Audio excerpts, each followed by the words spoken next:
আমরা কম বেশি সবাই ফেসবুক ইউজ করি, ফেসবুক পেজ চালাই, অনেকে ইউটিউবিং করি, বিভিন্নজন বিভিন্ন কাজে ভিডিও এডিট করে থাকি। তো ভিডিও এডিট করার জন্য অনেকে অনেক ধরনের টিপস দিয়ে থাকে। তো আমি সবসময় চেষ্টা করি অডিয়েন্সদেরকে ইউনিকভাবে খুব অল্প সময়ের মধ্যে কীভাবে সুন্দরভাবে এডিটিং করা যায় সেটা শেখানোর জন্য। তো আজকে সেরকমই একটি জিনিস নিয়ে চলে আসলাম। আজকে আমি দেখাবো আপনার যে কোনো ভিডিও, ব্লগ ভিডিও হতে পারে বা টেকনোলজি নিয়ে যে যারা কাজ করেন, যে ভিডিওই হোক না কেন, সেই ভিডিওকে কীভাবে সুন্দরভাবে এডিট করবেন সেটা দেখাচ্ছি। প্রথমে আপনার ভিডিওটাকে আপনি এই অ্যাপ্লিকেশনটির মধ্যে ইম্পোর্ট করবেন। মনে করেন এই অ্যাপ্লিকেশনটার নাম হচ্ছে ইনশট অ্যাপ্লিকেশন। আমি আপনাদেরকে একটু আগে দেখাই নেই। অ্যাপ্লিকেশনটা হচ্ছে এই যে এখানে স্ক্রিনের উপরে দেখতে পাচ্ছেন, এইটা হচ্ছে অ্যাপ্লিকেশন।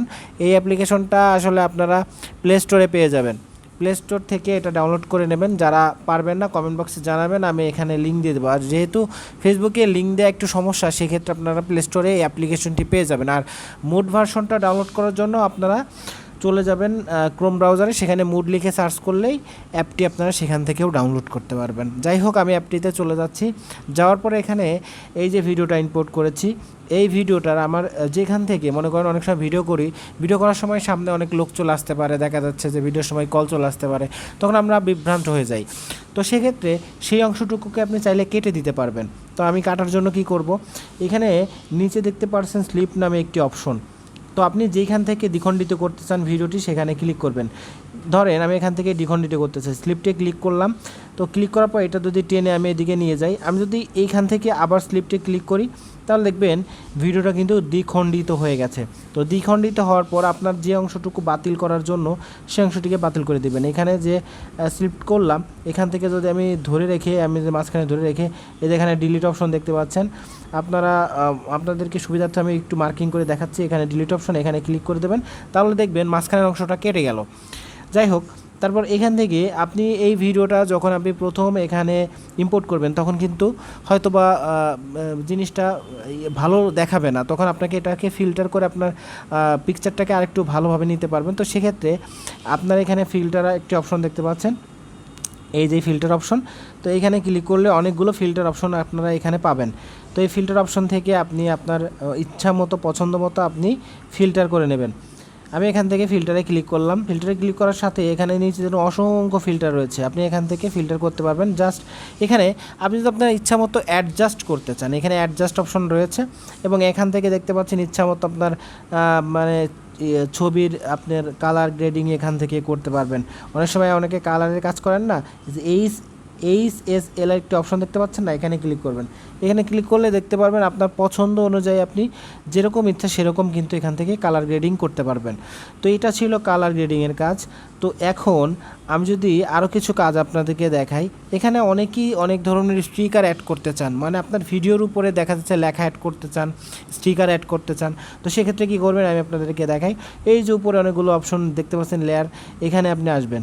আপনি যদি এখান থেকে মনে করেন যে একটি স্টিকার অ্যাড করতে চান, তাই স্টিকারের উপর ক্লিক করবেন। স্টিকারের উপর ক্লিক করলে এখানে দেখবেন অনেকগুলো অপশন চলে আসবে। স্টিকারে ক্লিক করলাম, তারপর এখান থেকে স্টিকার, এখান থেকে তারা ম্যানুয়ালি অনেকগুলো স্টিকার দিয়েছে। তাছাড়া চাইলে যদি আপনি গ্যালারি থেকে ইম্পোর্ট করতে চান, গ্যালারি থেকে ইম্পোর্ট করার জন্য এই যে এখানে একটা অপশন দেখতে পাচ্ছেন, এখানে ক্লিক করলে কিন্তু আপনার গ্যালারি শো করবে। তো সেখান থেকে আপনি চাইলে ইম্পোর্ট করে এটাকে এখানে অ্যাড করতে পারবেন। তারপরে যে উপরে একটি লেখা দেখতে পাচ্ছেন, আপনারা হয়তো অনেকেই লক্ষ্য করছেন যে উপরে যে লেখাটা, এই লেখাটা কীভাবে লিখবেন আপনারা, এইখানে লেখার জন্য এই যে একটা টেক্সট অপশন দেখতে পাচ্ছেন, এই টেক্সট অপশনে আপনারা ক্লিক করে দেবেন। টেক্সট অপশনটা আপনাদের একটু মার্কিং করে দেখাই, যদি একটু দেরি হচ্ছে। এই যে এখানে দেখতে পাচ্ছেন, এইটা হচ্ছে টেক্সট। তো এখানে ক্লিক করবেন। এখানে ক্লিক করার পর এইখানে আবার টেক্সটের উপর ক্লিক করে দেবেন। তারপরে যে এখানে আপনার যেটা মন চাই লিখবেন, মনে করেন এখানে আমি লিখলাম, এটা লিখলাম, আপনার ইচ্ছা মতো লিখবেন। লেখার পরে এটা আপনি টেনে যেখানে মন চায় আপনি সেখানে বসাই দিতে পারবেন। যাই হোক, এটা হচ্ছে লেখার কাজ। তারপরে এখানে আরও অপশন রয়েছে। এখান থেকে আপনার মনে করেন অনেক সময় আমরা অনেকেই ভিডিও যখন করি, ভিডিওর কিছু অংশ ব্লার করে দিতে চাই। ব্লার করে দেওয়ার জন্য এখানে অপশন রয়েছে, আপনি এখান থেকে ব্লার করে দিতে পারবেন। তারপর এই যে ব্লারের অনেকগুলো অপশন দেখতে পাচ্ছেন, এখানে এখান থেকে আপনি আরেকটা অপশন আমি আপনাদেরকে দেখাই। যদি ব্যাকগ্রাউন্ডে ক্লিক করেন, ব্যাকগ্রাউন্ডে অনেক সময় আপনারা বিভিন্ন ধরনের কালার দিতে চান, দিতে পারবেন। এখানে ব্ল্যাক ব্যাকগ্রাউন্ডে আমি যদি একটি কালার দিই, এখানে দেখতে পাচ্ছেন আমি এই স্ক্রিনটাকে ছোট বড় করলেও আমার পিছনে যে ব্যাকগ্রাউন্ড যেটা রয়েছে এটা কিন্তু একটা ব্যাকগ্রাউন্ড থেকে যাচ্ছে। এটা ব্যাকগ্রাউন্ডের একটি কাজ। তারপরে এখানে আরও কিছু অপশন রয়েছে। ভিডিও যদি আপনি কাট করতে চান, কাট করার জন্য কী করবেন, এইখানে দেখতে পারবেন ক্রপ নামে একটি অপশন রয়েছে। এই যে অপশনটা, এখানে ক্লিক করবেন। এখানে ক্লিক করার পর আপনার ইচ্ছা মতো এখানে অনেকগুলো ফরম্যাট রয়েছে। এই ফরম্যাটগুলোতে আপনি কিন্তু এখানে এডিট করতে পারবেন। আমি যদি এই ফরম্যাটে দিয়ে দেয়, এই ফরম্যাটে দিয়ে দেয়, সব ফরম্যাটই কিন্তু এখানে রয়েছে। তো এই গেল হচ্ছে কাটিংয়ের কাজ। আপনি ম্যানুয়ালিও কাটিং করতে পারবেন। তারপরে এখানে কিন্তু আরও অনেক অপশন রয়েছে। একটা ভিডিও যদি আপনি ডাবলভাবে আবার নিতে চান, তো সেক্ষেত্রে এই যে ডুপ্লিকেট অপশন, অনেকেই একটা লেয়ারই দুইবার নিতে চান, সেক্ষেত্রে কী করবেন, এখানে এই যে ডুপ্লিকেট অপশন দেখতে পাচ্ছেন, এখানে ক্লিক করলে কিন্তু এই ভিডিওটা ডাবল হয়ে গেল, দেখতে পাচ্ছেন। তারপর এখান থেকে যদি আপনি একটা ভিডিও মনে করেন সাউন্ড অনেক কম, তো সেই সাউন্ডটাকে বাড়ানোর জন্য কী করবেন, এই ভিডিওর উপরে ক্লিক করবেন। ক্লিক করার পর স্ক্রল ডাউন করে ডান দিকে চলে আসবেন। এখানে যে মিউজিক লেখা রয়েছে না, মিউজিক লেখার উপর ক্লিক করলে এখানে দেখতে পারবেন ভলিউম, এই যে কমানো বাড়ানো, এটাকে ফুল করে দেবেন। ফুল করে দিলে দেখবেন আপনার যে সাউন্ডটা ছিল আগে তার থেকে অনেক বেশি পরিমাণে সাউন্ড বৃদ্ধি পেয়ে যাবে।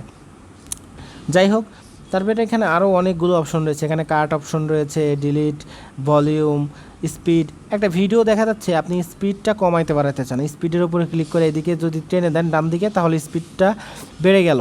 বাম দিকে দিয়ে দিলে আবার স্পিডটা কমে গেল। এরকম অপশন এখানে রয়েছে। এখানে চাইলে আপনি ক্রোমা কি, গ্রিন স্ক্রিন যেটা রয়েছে এটাকে আপনি ব্যবহার করতে পারবেন। এখান থেকে কোনো অংশকে ফ্রিজ করতে পারবেন, বা যাবতীয় যত কিছু এখানে রয়েছে এই অ্যাপ্লিকেশনটির মধ্যে পেয়ে যাবেন। এবং এই অ্যাপ্লিকেশনটি একদমই সহজ এবং ইজি, এখান থেকে ভিডিও এডিট করা যায়। সো বন্ধুরা, আপনার যদি সুন্দরভাবে ভিডিও এডিট করতে চান, যে কোনো ভিডিও, তাহলে আমি মনে করি ইনশট সবথেকে বেস্ট একটি অ্যাপ্লিকেশন। এখান থেকে আপনি এডিট করতে পারবেন। তাছাড়া আমি আরও একটি অ্যাপসের ব্যাপারে আপনাদেরকে একটু বলতে চাই। সেটা হচ্ছে, আপনারা অনেকেই ক্যাপকাট ইউজ করেন। ক্যাপকাটও কিন্তু অনেক সুন্দর একটি অ্যাপ্লিকেশন, যেটা অনেকেই ইউজ করে থাকেন। আমি আপনাদেরকে একটু দেখাই দেই। এইটা হচ্ছে ক্যাপকাট, আমি আপনাদেরকে একটু দেখাই দেই। এই যে এইটা হচ্ছে ক্যাপকাট, আপনারা অনেকেই ক্যাপকাট ইউজ করেন। আপনি ক্যাপকাট চাইলেও কিন্তু ক্যাপকাট দিয়েও ভিডিও এডিট করতে পারবেন। ওয়েল বন্ধুরা, আজকের ভিডিও ছিল এ পর্যন্তই। দেখা হচ্ছে পরবর্তী কোনো ভিডিওতে। সে পর্যন্ত ভালো থাকবেন। আসসালামু আলাইকুম।